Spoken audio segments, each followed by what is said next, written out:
प्रभु का धन्यवाद हो। हमें फिर से एक और अवसर हमारे प्रभु ने दिया कि हम परमेश्वर के चरणों में कुछ समय व्यतीत कर सकें और उसके वचन से सीख सकें। पिछले कुछ दिनों पहले हमने पहला कुरिन्थियों उसके 10वें अध्याय से कुछ बातें देखी, उसी को हम आगे जारी रखेंगे। पहला कुरिन्थियों उसका 10वां अध्याय, पहला कुरिन्थियों 10वां अध्याय और उसके 11वें पद को कोई पढ़ लीजिए।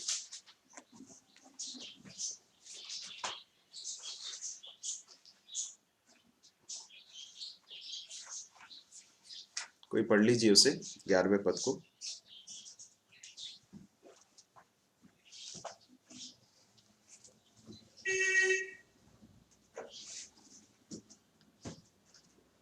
मेरी आवाज आ रही है आपके पास? हाँ जी। या 11वें प्रशांत की रीति पर थी और वे हमारी चेतावनी के लिए जो जगत के अंतिम समय में रहते हैं की गई है। 11 पद ही क्या? हाँ जी, धन्यवाद। ये सब बातें जो उन पर पड़ी दृष्टांत की रीति पर थीं और हमारी चेतावनी के लिए जो जगत के अंतिम समय में रहते हैं लिखी गई हैं। इजराइलियों का जो इतिहास है वो हमारे लिए रेखांकित किया गया है। प्रेरित पौलुस बताते हैं इजराइलियों का इतिहास हम संपूर्ण पुराने नियम में हम देख सकते हैं, पढ़ सकते हैं, और उसके बाद नए नियम में भी उसको उद्धृत किया गया है। और प्रेरित पौलुस इस बहुत बड़ी एक सच्चाई को, अहम सच्चाई को हमें स्मरण दिला रहे हैं कि परमेश्वर के आत्मा ने अपने जीवित वचन में उन बातों को इसलिए रिकॉर्ड किया है, एक दस्तावेज के रूप में हमें दिया है, ताकि हमारे लिए ये एक चेतावनी हो, हमारे लिए एक चेतावनी हो। हमने इस अध्ययन में जो बातें अभी तक देख ली हैं उनको मैं जरा सरसरी तौर पर आपके साथ फिर से बताना चाहता हूँ। सबसे पहली बात, हमने इस बात को देखा कि इजराइलियों को परमेश्वर ने क्या कुछ दिया था, उनके लिए क्या क्या परमेश्वर ने प्रबंध किया था, परमेश्वर ने क्या क्या प्रावधान उनके लिए किए थे। इस बात को हमने देखा। सबसे पहली बात हमने इस बात को देखा कि परमेश्वर की उपस्थिति इजराइलियों के साथ साथ चलती थी। God's presence was going along with them. परमेश्वर की उपस्थिति उनके साथ थी, है ना। दूसरी बात हमने देखी कि उनको परमेश्वर ने एक बहुत महान छुटकारा दिया था। परमेश्वर ने उन्हें मिस्र की बंधुआई से और बहुत ही घोर बंधुआई से, बहुत ही तकलीफदेह एक बंधुआई से छुटकारा देकर उनमें वहां से छुड़ाया था। वे लाल समुद्र में से होकर निकले। वहां पर ऐसा लिखा है, हम पढ़ते हैं कि वे मूसा में और लाल समुद्र में उनका बपतिस्मा हुआ, या दूसरे शब्दों में उसमें से होकर गुजरे, उसमें से होकर निकले। इस बात को हमने देखा। तीसरी बात हमने देखी कि इज़राइल को परमेश्वर ने शारीरिक और आत्मिक भोजन प्रदान किया। परमेश्वर ने शारीरिक रूप से या भौतिक रूप से इस संसार में जीने के लिए, उस मरुभूमि में से बिना किसी तकलीफ के अपने जीवन को व्यतीत करने के लिए, और साथ साथ में आत्मिक रूप से आनंदित रहने के लिए, संतुष्ट रहने के लिए परमेश्वर ने प्रावधान को किया। परमेश्वर ने उनको शारीरिक एवं आत्मिक भोजन दिया। चौथी बात हमने देखी कि परमेश्वर ने उन्हें वो चट्टान दी जो उनके साथ साथ चलती थी। एक ऐसी चट्टान जो उनको संतुष्ट करती थी। वो चट्टान कौन है? हम पढ़ते हैं कि वो मसीह है। तो हमने देखा कि परमेश्वर ने उन्हें बहुत महान छुटकारा दिया। परमेश्वर की उपस्थिति उनके साथ साथ चलती थी। मसीह रूपी चट्टान उनके साथ था और परमेश्वर ने उनको शारीरिक आत्मिक भोजन प्रदान किया। परमेश्वर ने उनको ये सारी चीजें प्रदान कर की। और उसके बाद फिर हमने इस बात को देखा कि इस सब के प्रति इजरायली लोगों का जो प्रत्युत्तर क्या था, रिस्पॉन्स क्या था। हमने इस तरह से पढ़ा 5वें पद में, परंतु परमेश्वर उनमें से बहुतों से प्रसन्न न हुआ, इसलिए वे जंगल में ढेर हो गए। उनमें से ज्यादातर लोगों से परमेश्वर प्रसन्न नहीं था। God was not pleased with most of them, ऐसा लिखा। ये बहुत बड़ी एक चेतावनी है। देखिए, इनको सारी चीजें प्रदान की गई थी, परमेश्वर उनके साथ चलता था, परमेश्वर ने उन्हें छुड़ाया, परमेश्वर ने उन्हें एक आत्मिक नेतृत्व करने वाला एक अगुआ प्रदान किया, परमेश्वर ने उनको शारीरिक आत्मिक भोजन प्रदान किया, मसीह रूपी चट्टान उनके साथ साथ चलता था। इसके अलावा और क्या चाहिए जिसके द्वारा वे परमेश्वर को प्रसन्न करने वाला एक जीवन जी सकें? क्या उनको परमेश्वर ने सब कुछ नहीं दिया? सब कुछ दिया परमेश्वर ने, लेकिन क्या हुआ? इसके बावजूद हम देखते हैं कि उनका प्रत्युत्तर बहुत ही खराब था। परमेश्वर उनमें से अधिकांश लोगों के जीवन से प्रसन्न नहीं हुए, इस बात को हम देख सकते हैं। और हमने इस बात को देखा कि उसके कारण क्या क्या थे। हमने पिछली बार 3 बातें देखी थी। पहली बात 6वें पद में हम पढ़ते हैं कि उन्होंने बुरी वस्तुओं का लालच किया, या लस्ट का जो पाप है। लस्ट अंग्रेजी में कहते हैं लस्ट, या हिंदी में कहते हैं लालच या लालसा या वासना, अभिलाषा। ये सारी जो शब्द हैं वो उसको परिभाषित समझाने के लिए प्रयोग किए गए हैं। इजरायलियों के जीवन में हम देखते हैं कि वे बुरी वस्तुओं का लालच करते थे। लस्ट क्या है? जो परमेश्वर ने हमें प्रदान किया है, जो बहुतायत से परमेश्वर ने एंजॉय करने के लिए हमें दिया है, उससे अपनी नजरों को हटाकर उन चीजों की ओर अपनी नजरों को लगाना जो परमेश्वर ने हमारे लिए वर्जित की है। और इजरायली लोग इस पाप को कर रहे थे। परमेश्वर ने उनको स्वर्गीय भोजन दिया, मन्ना दिया। वे कहते थे कि ये मन्ना क्या है? यही हम लोग हमेशा रोज सुबह उठ के देखते हैं, यही चीज मिलती है, हमारा मन उकता गया है, इस तरह से वे लोग कहते हैं। मेरे प्रिय भाइयों और बहनों, यह हमारे साथ भी हो सकता है। यदि हम परमेश्वर के द्वारा प्रदत्त बहुत सारी जो आशीषें हैं उनसे अपनी नजरों को हटाकर यदि उनके महत्व को कम होकर देखेंगे, तो फिर पूरी संभावना है कि हम भी इन लोगों के समान कहने लगें कि बस यही सब चीजें हैं जो मिली हैं। बहुत सारी ऐसी चीजें जो नहीं मिली हैं, और उसकी ओर अपने नजरों को हम लगाएंगे, अपने हृदय को लगाएंगे, और वो हमारे जीवन के लिए नाश का कारण बन सकता है। दूसरा पाप हम 7वें पद में पढ़ते हैं, और न तुम मूर्ति पूजक बनो जिसमें जैसे उनमें से कितने बन गए थे। दूसरा पाप था मूर्ति पूजा का पाप। उन्होंने परमेश्वर को छोड़कर अपने लिए ऐसे देवी देवता ढूंढ लिए जो उनके आसपास थे, उनके आसपास की जातियों के जो जो देवी देवता थे उनको अपने आराध्य बना लिया। बहुत ये घोर अपराध था। परमेश्वर, जीवित परमेश्वर को जानने के बाद उन्होंने परमेश्वर की बड़ाई करने के बजाय, परमेश्वर की सच्ची आराधना करने के बजाय, उन्होंने व्यर्थ की चीजों की आराधना करना आरंभ कर दिया। कुरिन्थ के कलीसिया के लिए प्रेरित पौलुस जब इन सारी बातों को लिख रहा है, क्यों कह रहा है? पौलुस कहता है कि हम विश्वासी, हमने प्रभु यीशु मसीह पर विश्वास किया, हमने उद्धार पाया है, परंतु कुरिन्थ के कलीसिया में कुछ बहुत ही गंभीर समस्याएं चल रही थी।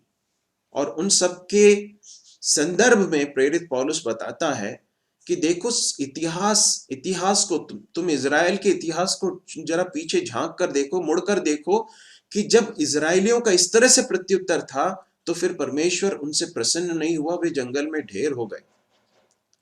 और प्रेरित पौलुस कहता है कि ये सब चेतावनी है। तो वो कहता है कि मूर्ति पूजा से बचो। हर ऐसी चीज या वस्तु या व्यक्ति जो परमेश्वर का स्थान हमारे जीवन में ले लेती है, वो परमेश्वर के साथ कॉम्पीट कर रही है, परमेश्वर के उस सिंहासन को पर कब्जा करने की कोशिश में है, और प्रभु उस चीज से बहुत घृणा करता है। प्रभु हमारी सहायता करे कि हम इस पाप से बचे रहें। तीसरे पाप के विषय में 8वें पद में हम पढ़ते हैं, और ना हम व्यभिचार करें जैसा उनमें से कितनों ने किया, और एक दिन में 23,000 मर गए। एक बात जो बहुत ही ध्यान देने लायक है वो यह है कि मूर्ति पूजा और अनैतिकता, ये दोनों एक दूसरे के साथ बहुत क्लोजली एसोसिएटेड, दोनों एक दूसरे के साथ बहुत करीब से जुड़ी हुई चीजें हैं। क्योंकि हम उसी के 7वें पद में पढ़ते हैं, और न तुम मूर्ति पूजक बनो जैसा में उनमें से कितने बन गए थे, जैसा लिखा है कि लोग खाने पीने बैठे और खेलने कूदने लगे। देखिए यहाँ पर क्या हो रहा है, जब परमेश्वर के लोगों ने, इजरायली लोगों ने सच्चे जीवित परमेश्वर के दर्शन को पाने के बाद, आप जानते हैं ना, सीनाई पर्वत पर परमेश्वर ने उनको महान दर्शन दिया था, अपनी महिमा का दर्शन दिया था। उन सारी चीजों को देखने के बाद परमेश्वर के बड़े छुटकारे को देखकर, किस तरह से परमेश्वर ने उस लाल समुद्र में से उनको बाहर निकाला था, उनका छुटकारा किया था, किस तरह से उनको चलाया, इन सारी बातों को देखने के बावजूद जब उन्होंने अपने आप को व्यर्थ की चीजों के, वस्तुओं के की आराधना के लिए जब सौंप दिया, तो क्या हुआ मालूम है? लोग खाने पीने बैठे करके लिखा है। खाने पीने का अर्थ क्या है? हम भी क्या खाते पीते नहीं क्या? नहीं, यहां पर जो संदर्भ है वो यह है कि वे लोग उस मूर्ति पूजा करने की उस प्रक्रिया के दौरान वे लोग जो है उस तरह के कार्य करने लगे, खाने पीने लगे और उन्माद से भर गए। और उसके बाद फिर उसका अगला चरण क्या था? वे, ऐसा लिखा है, खेलने कूदने उठे, या दूसरे शब्दों में ये किसी तरह की जो हम स्पोर्ट्स के बारे में सुनते हैं उसकी बात नहीं कही जा रही है। यहाँ पर बताया गया कि ये लोग व्यभिचार करने के लिए, ये लोग परमेश्वर की दृष्टि में जो घृणित है, इस तरह की चीजों को करने के लिए चले गए। आपको याद है पुराने नियम में एक भाग है जहां पर हम पढ़ते हैं गिनती की पुस्तक में कि बालाक नाम का एक राजा था, जो इजराइलियों के उस झुंड को, उस बड़े झुंड को आते हुए देखकर वो डर गया, और उसने बिलाम नाम के एक व्यक्ति को, भविष्यद्वक्ता था करके लिखा है, उसको कहा कि मैं तुझे पैसा दूंगा, तुझे बहुत धन दूंगा, तू इन इजरायली लोगों को श्राप दे। और हुआ क्या? बिलाम से परमेश्वर ने कहा कि तू उसके साथ मत जा, उसके पीछे मत जा, परंतु वो धन का लालच करते हुए उनके पीछे गया। जब वहां गया तो उसके बाद परमेश्वर ने उससे फिर कहा कि तूने सिर्फ वही कहना जो मैं तुझसे कहता हूं।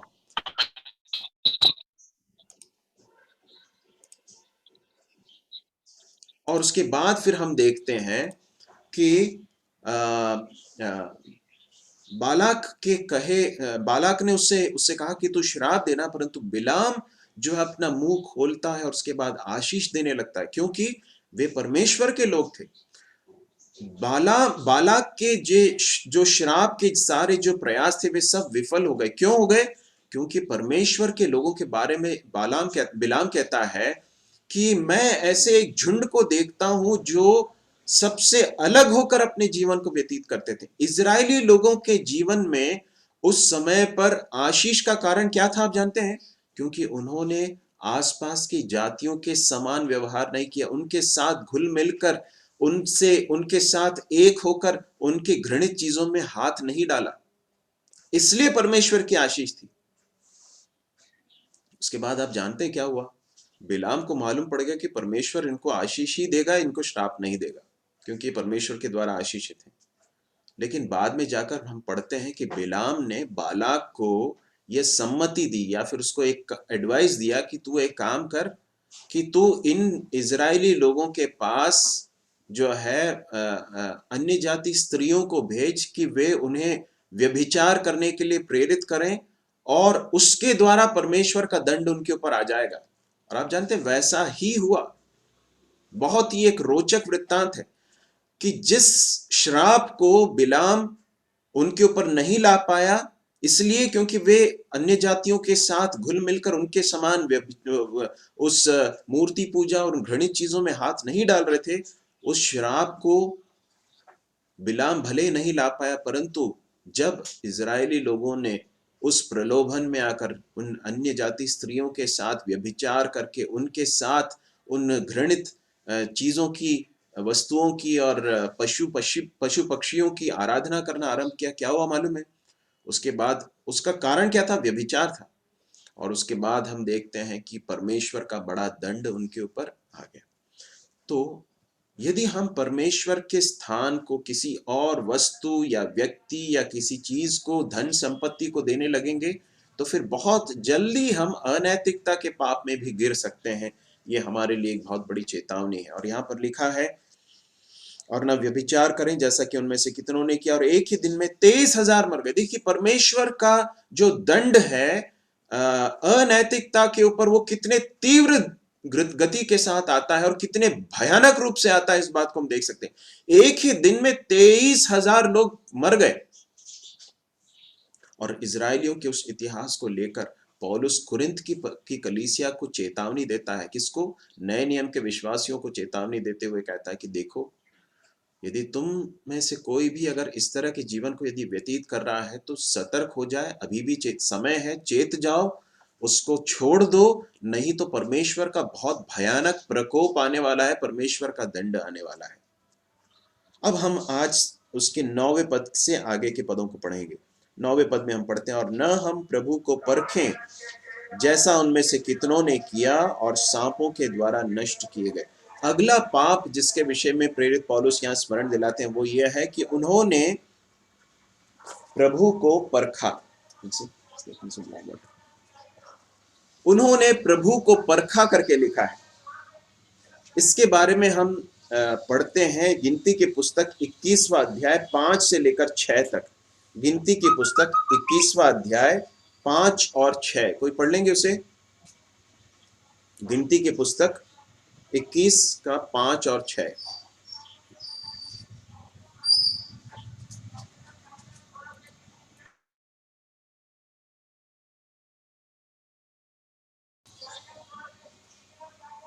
कृपया पढ़ लें।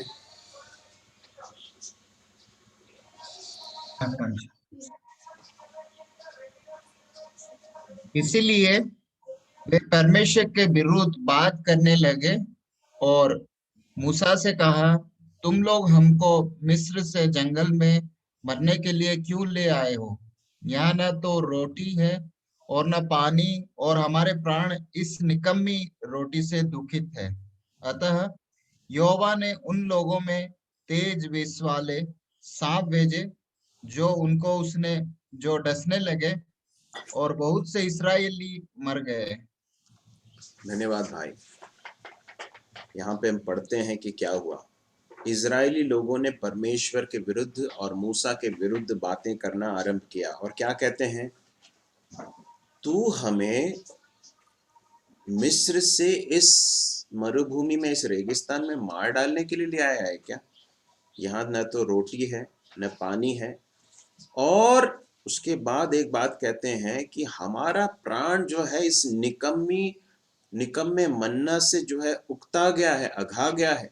हम फेड अप हो गए हैं, इस तरह से कहते हैं। और क्या हुआ मालूम है?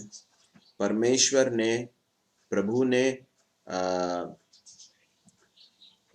ने विषैले सर्पों को उनके बीच में भेज दिया, जिन्होंने उनको काटा और अनेक लोग मर गए। ये है वो वृत्तांत जिसके बारे में प्रेरित पौलुस यहाँ पर स्मरण दिला रहा है। पाप क्या था? प्रभु को परखने का पाप। देखिए, परमेश्वर है ना, हमारे जीवन में हम जब परमेश्वर के विरुद्ध कोई बात कहते हैं या सोचते हैं,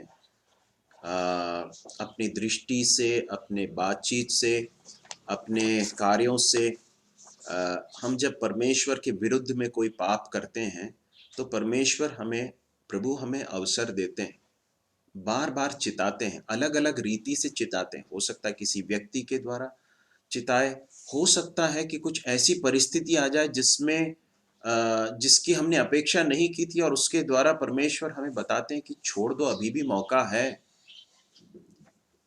और उसके बाद भी हम चेतते नहीं है, तो हो सकता है बाद में परमेश्वर कुछ और तरीके से हमें चेताए। लेकिन बार बार चेतावनी पाने के बाद भी यदि हम अपने पाप से मन फिराकर प्रभु की ओर वापस मुड़ते नहीं है, फिरते नहीं हैं, नहीं फिरेंगे, और बार बार उस पाप में बने रहते हैं, तो क्या कर रहे हैं मालूम? हम क्या कर रहे हैं? हम प्रभु के उस धीरज की परीक्षा ले रहे हैं। यहाँ पर लिखा है, और न हम प्रभु को परखें, उसके धीरज की परीक्षा न लें। परमेश्वर ने कितने मौके दे दिए हैं, परमेश्वर ने कितने अवसर दे दिए हैं हमारे जीवन में मन फिराने के लिए, प्रभु की ओर लौटने के लिए, परंतु उसके बाद भी यदि हम अपने पाप में बने रहेंगे, बार बार चिताने के बाद भी जो अपने हृदय को कठोर करता है वो अचानक विनाश कर दिया जाएगा। हम नीति वचन में पढ़ते हैं, बिना किसी रेमेडी के, बिना किसी छुटकारे के वो अचानक नाश हो जाएगा। ऐसा हम नीति वचन में पढ़ते हैं। और यहां पर लिखा है कि जब इन्होंने बार बार इस तरह से किया तो परमेश्वर का बहुत भयानक दंड उनके ऊपर आ गया। और उन्होंने, वे जो है वे उनमें से कई लोग मर गए। इस तरह से हम पढ़ते हैं। वो परमेश्वर के धीरज की परीक्षा करते करते करते बहुत आगे बढ़ गए। परमेश्वर हमारी सहायता करे कि हम परमेश्वर की परीक्षा ना लें, प्रभु की परीक्षा ना लें। कई बार हम किसी पाप को के साथ यदि अगर जी रहे हैं तो कई बार शैतान हमारे मन में ये गलत एक विचार लाता है कि प्रभु जो है इस चीज को बहुत ज्यादा सीरियसली नहीं ले रहा है। हम कई बार हो सकता मुंह से न बोलें, परंतु हमारे मन के अंदर ये विचार रहता है कि प्रभु ने अभी तक कुछ ड्रास्टिक कुछ नहीं किया, कुछ कठोर कदम नहीं उठाया है, तो इसका मतलब यह है कि प्रभु बहुत ज्यादा इसे सीरियसली नहीं ले रहा है। कोई बात नहीं, ऐसा मैं चल सकता हूं। इस गलतफहमी में न रहें। यदि परमेश्वर का दंड अभी तक हमारे ऊपर नहीं आया है तो इसका कारण ये नहीं है कि प्रभु नजरअंदाज कर रहा है, परंतु उसका कारण यह है कि प्रभु अभी भी धीरज धरे हुए है कि हम मन फिरा लें। परंतु यदि मन न फिराते हुए अपने हृदय को कठोर करते रहेंगे, प्रभु की परीक्षा करेंगे, तो एक दिन अचानक प्रभु का दंड आ जाएगा। प्रभु के हाथ में पड़ना, परम पवित्र परमेश्वर के हाथों में पड़ना बहुत ही भयानक बात है। इस बात को हम कभी ना भूल जाएं। प्रभु हमारी सहायता करे। अगला पाप 10वें पद में हम पढ़ते हैं, और न तुम कुड़कुड़ाओ जिस रीति से उनमें से कितने कुड़कुड़ाए और नष्ट करने वाले के द्वारा नष्ट किए गए। पढ़ लें एक भाग को, गिनती की पुस्तक उसका 14वां अध्याय, उसका दूसरा पद और 36वां पद। गिनती 14 का 2 और 36 को जल्दी पढ़ लें। मैं आपसे आग्रह करना चाहता हूँ, कई बार ऐसा होता है कि कोई रेफरेंस बोलते हैं तो कोई पढ़ता नहीं है। ये बहुत खराब बात है। प्रभु हमारी सहायता करे, समय व्यर्थ में हम व्यतीत न करें, तो भी एक जल्दी से पढ़ लें। और सब इजरायली मूसा हारून की बुड़बुड़ाने लगे और सारी मंडली उनसे कहने लगी, भला होता कि हम मिस्र में ही मर जाते और इस जंगल में ही मर जाते। 36वें पद को भी पढ़ लें भाई।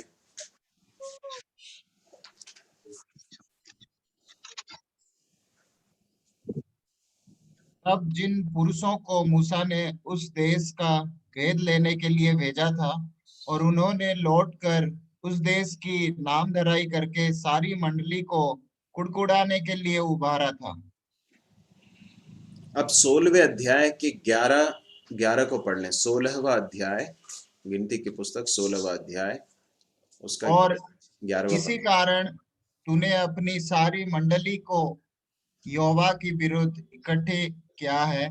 हारून कौन है कि तुम उस पर बुड़बुड़ाते हो? अब इसके 41वें पद को भी पढ़ लें।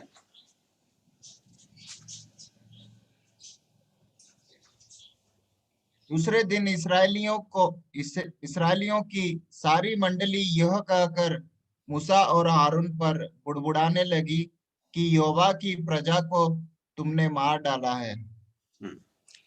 धन्यवाद भाई।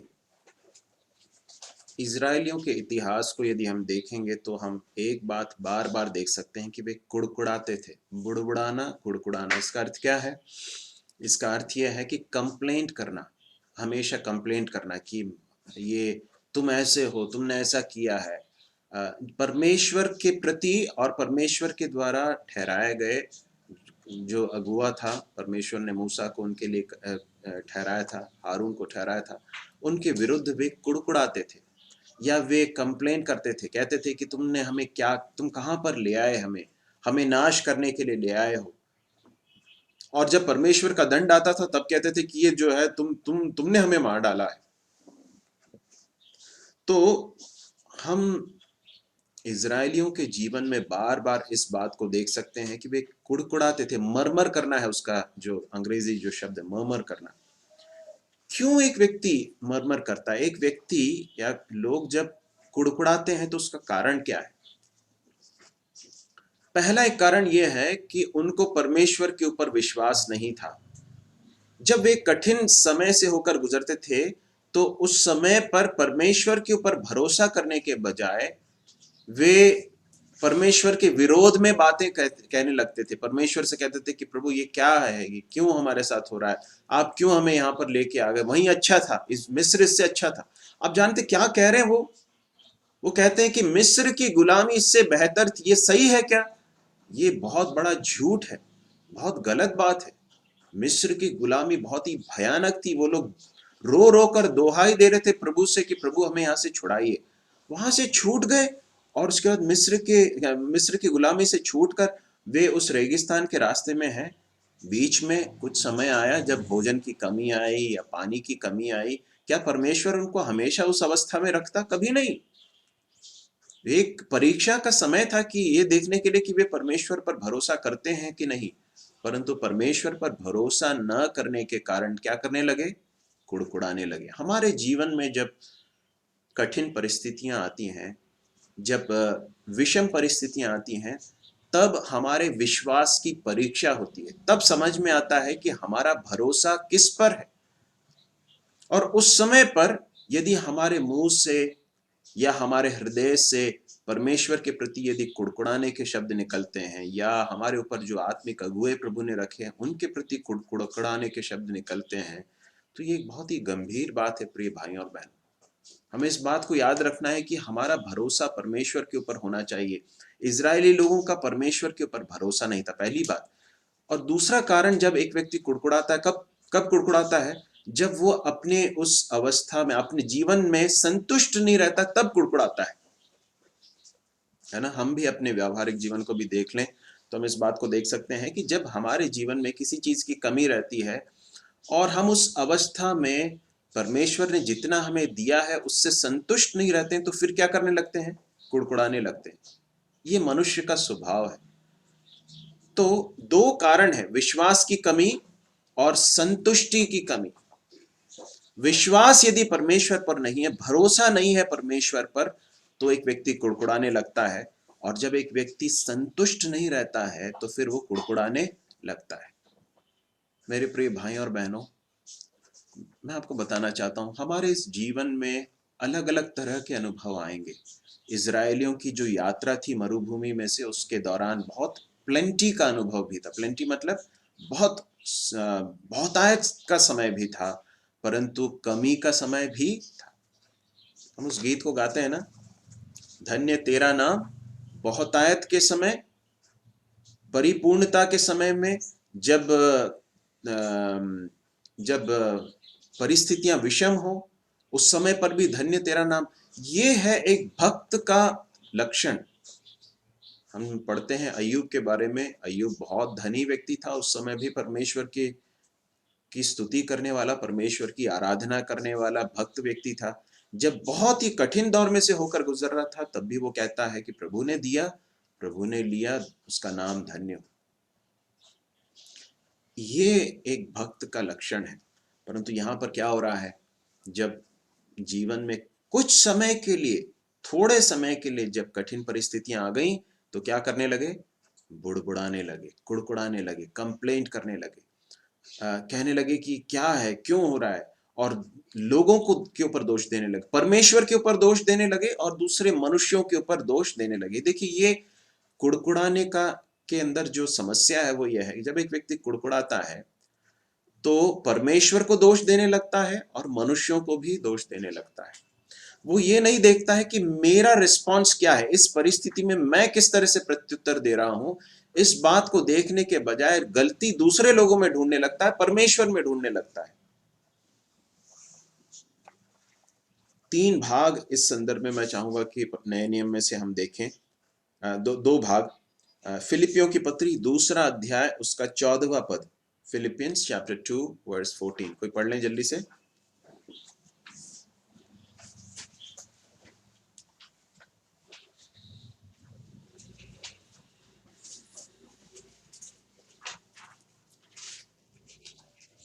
सब सब काम बिना कुड़कुड़ाए और बिना विवाद के किया करो, या उसके अगले पद को पढ़ लेंगे अंकल। ताकि तुम निर्दोष और भोले होकर टेढ़े और हठीले लोगों के बीच परमेश्वर के निष्कलंक संतान बने रहो, जिनके बीच में तुम जीवन का वचन लिए हुए जगत में जलते दीपकों के समान दिखाई देते हो। धन्यवाद। यहाँ पर हम पढ़ते हैं, प्रेरित पौलुस हमें स्मरण दिलाता है, सब काम बिना कुड़कुड़ाए और बिना विवाद के किया करो। जो भी काम करते हैं तो हम बिना कुड़कुड़ाए और विवाद किए करें। देखिए, कुड़कुड़ाने का मतलब क्या मालूम है? हमें कोई कार्य दिया गया है और उस कार्य को करते समय हम आनंद के साथ, खुशी के साथ न करते हुए उसको कुड़कुड़ाते हुए करते हैं कि अरे क्या मुझे दे दिया, वो व्यक्ति नहीं कर रहा है, मुझे दे दिया गया है और मुझसे ही क्यों कहा जाता है। इस तरह के जो शब्द हैं ये बताते हैं कि हमारे मुंह से कुड़कुड़ाने के शब्द निकल रहे हैं।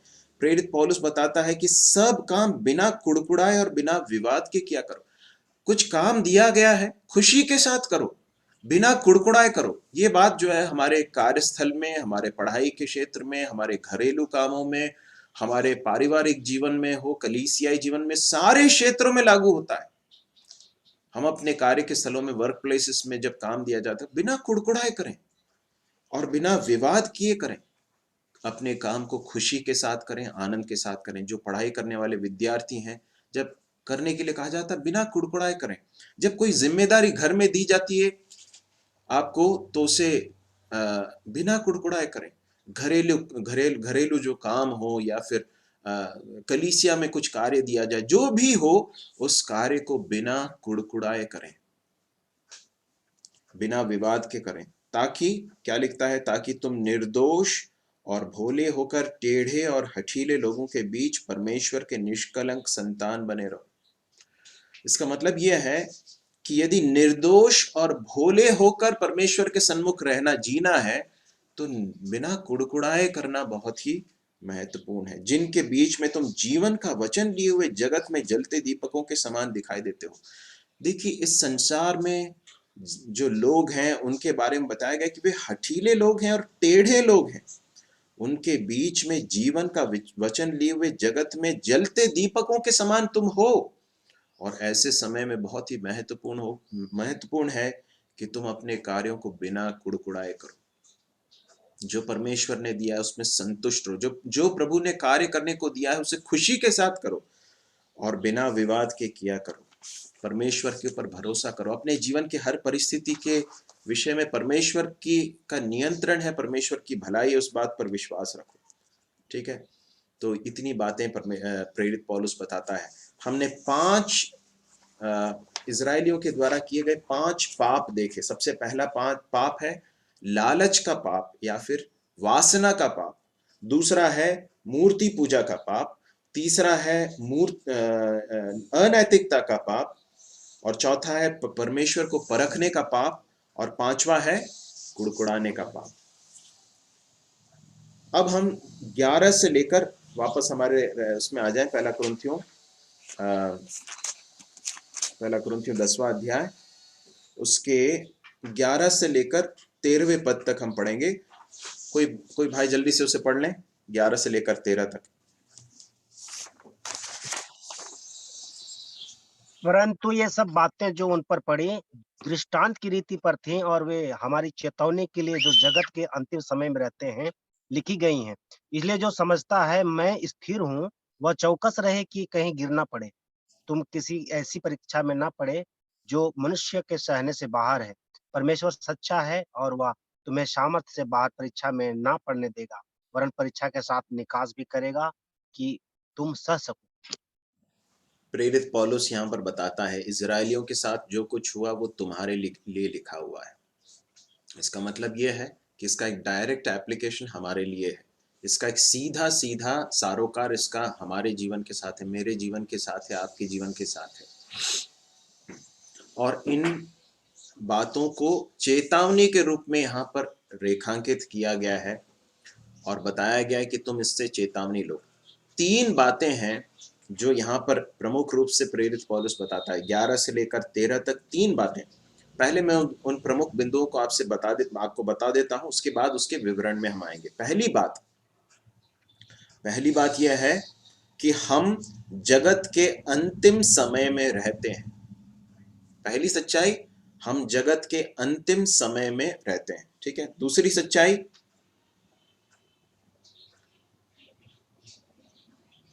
कि कोई भी व्यक्ति गिर सकता है। 12वें पद में लिखा है कि जो सोचता है, समझता है कि मैं स्थिर हूं, वह चौकस रहे कि कहीं गिर ना पड़े।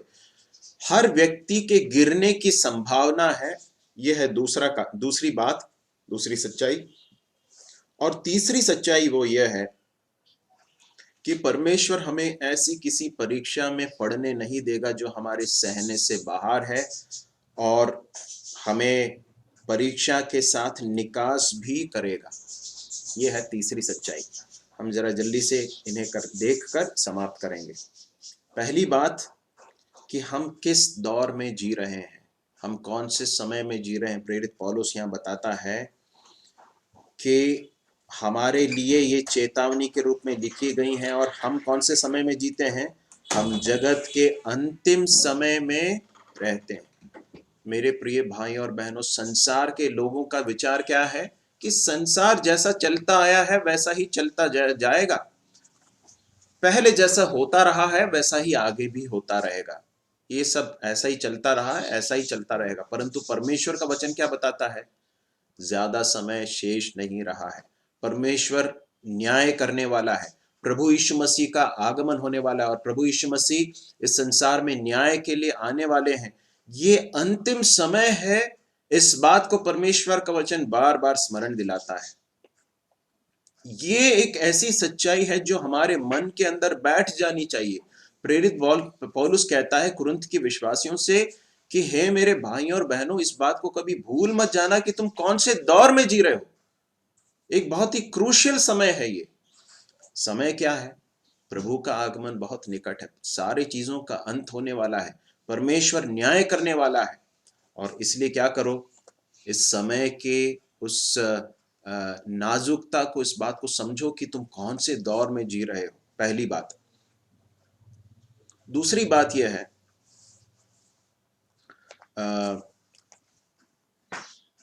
इसलिए जो समझता, 12वां पद, इसलिए जो समझता है मैं स्थिर हूं, वह चौकस रहे कि कहीं गिर न पड़े।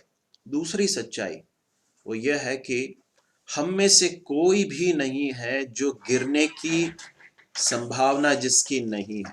हम सब के सब गिरने के लिए प्रोन है, या दूसरे शब्दों में हम सब के सब गिरने की संभावनाएं रखते हैं।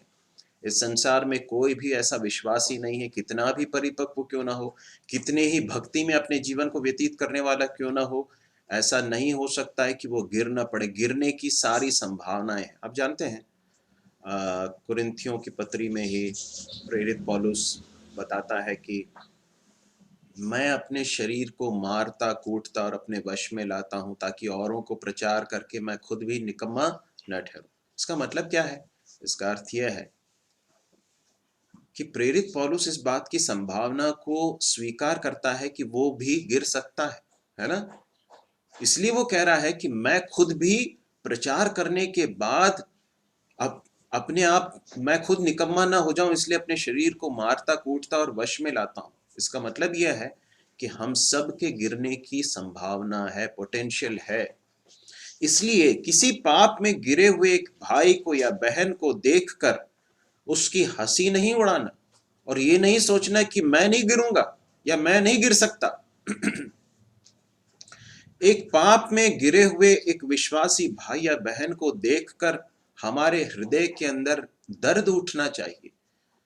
एक ऐसा भाव उठना चाहिए कि प्रभु मेरे इस भाई की सहायता करिए। युद्ध की उस भूमि में गिर पड़ा है प्रभु, जख्मी है, उसे उठाने की और उसे फिर से खड़ा करने की जिम्मेदारी है मेरी, न कि उसके उस गिरावट में आनंद उठाने या उसको उसमें मजे लेने के लिए नहीं मुझे बुलाया गया। ये नहीं, एक सही मनोभाव वो नहीं है। ये तो एक बात है।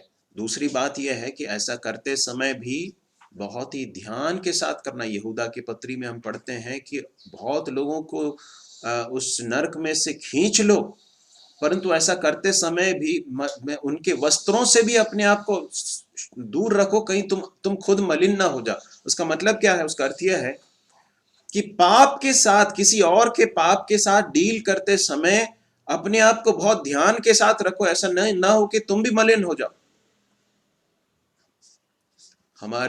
हमारे गिरने की संभावना है, इसलिए हर व्यक्ति को बहुत चौकस रहने की आवश्यकता है।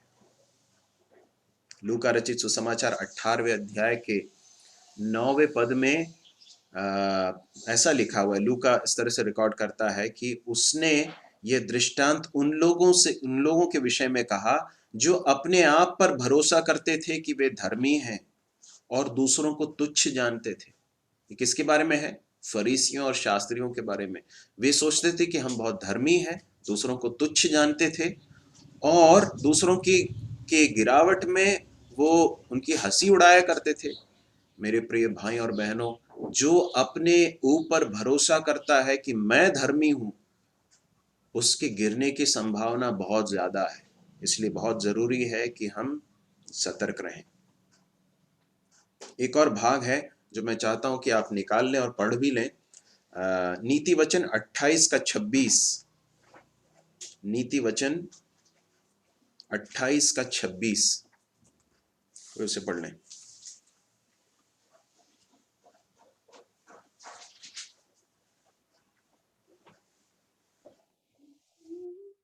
जो अपने ऊपर भरोसा रखता है वो मूर्ख है, और जो बुद्धि से चलता है वो बचता है। जो अपने ऊपर भरोसा रखता है, ऐसा लिखा है। अंग्रेजी में इस तरह से लिखा है, he that trusteth in his own heart is a fool। जो अपने हृदय पर भरोसा करता है, जो अपने आप पर भरोसा करता है, अपने हृदय पर भरोसा करता है। यिर्मयाह की पुस्तक में हम पढ़ते हैं कि हृदय कैसा है? सबसे बड़ा धोखेबाज है, उसमें असाध्य रोग लगा हुआ है। हम समझ नहीं सकते कि हमारे हृदय के अंदर क्या पड़ा हुआ है। कई बार हम सोचते हैं कि हम बहुत विजयी हो गए हैं और हम अपने ऊपर भरोसा करने लगते हैं, अगले ही क्षण हम गिर जाते हैं। मेरे प्रिय भाई और बहनों, जो अपने ऊपर भरोसा करता है वो मूर्ख है।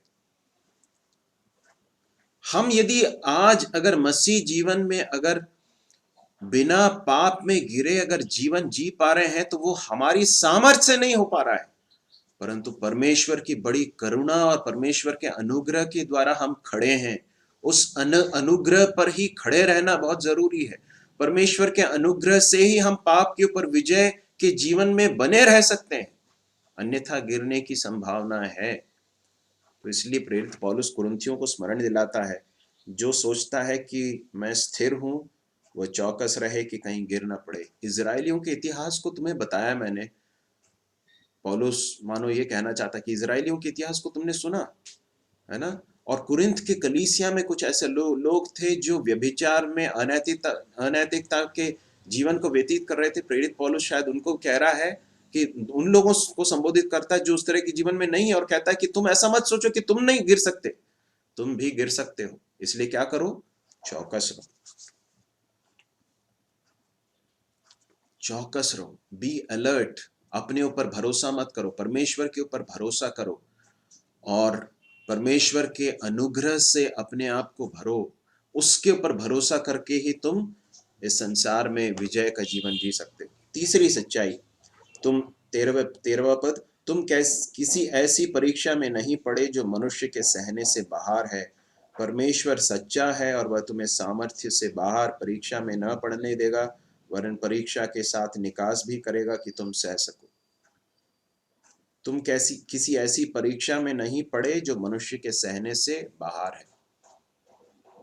जब हम परीक्षा में से होकर गुजरते हैं, प्रलोभनों का सामना करते हैं, तो कभी भी ये ना कहें कि मेरी ताकत से बाहर कुछ मुझे मिल गया इसलिए मैं गिर गया। ये कभी ना कहें।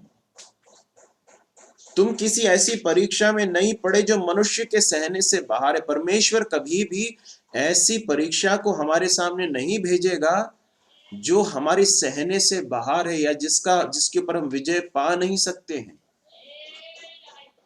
परमेश्वर के अनुग्रह से हर परीक्षा के ऊपर विजय पाया जा सकता है।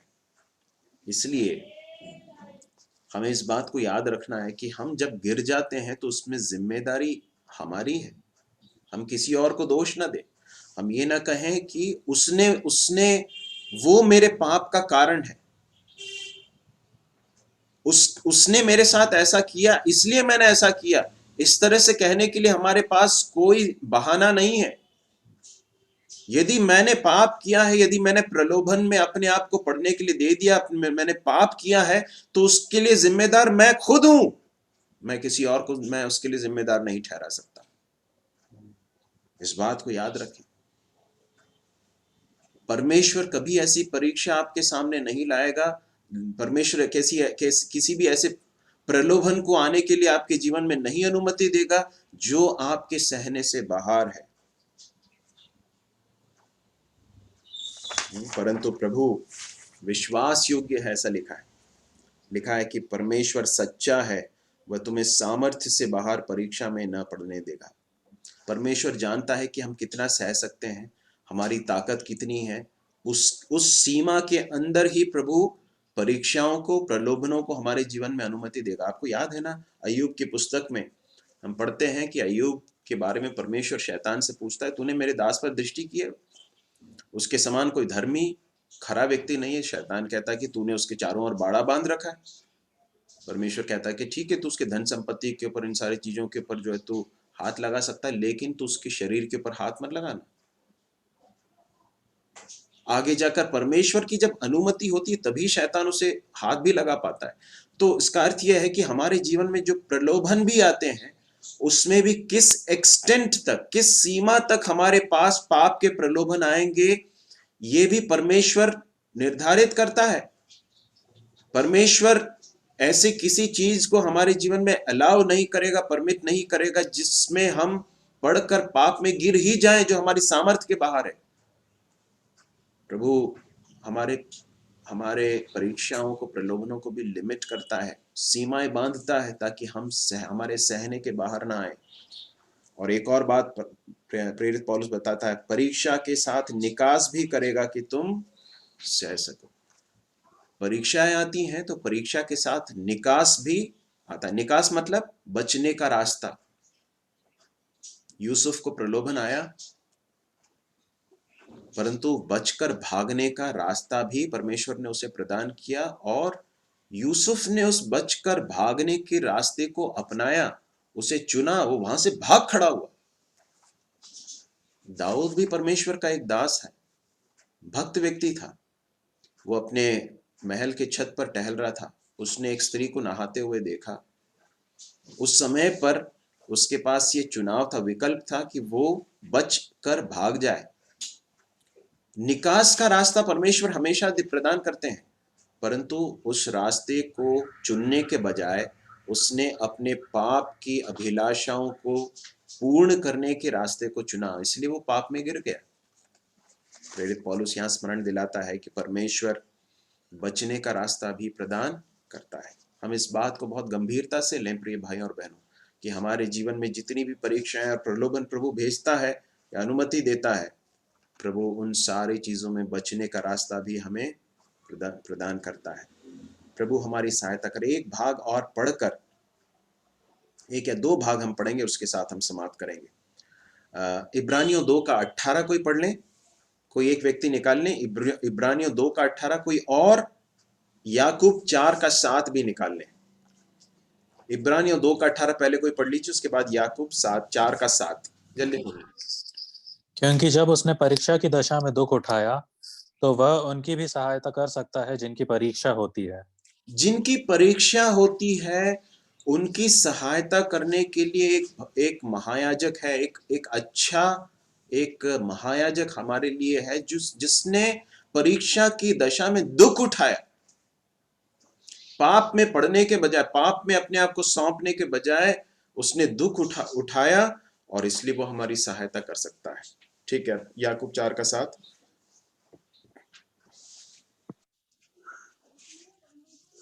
इसलिए परमेश्वर के अधीन हो जाओ और शैतान का सामना करो, तो वह तुम्हारे पास से भाग निकलेगा। परमेश्वर के अधीन हो जाओ और शैतान का सामना करो तो वो तुम्हारे सामने से भाग जाएगा।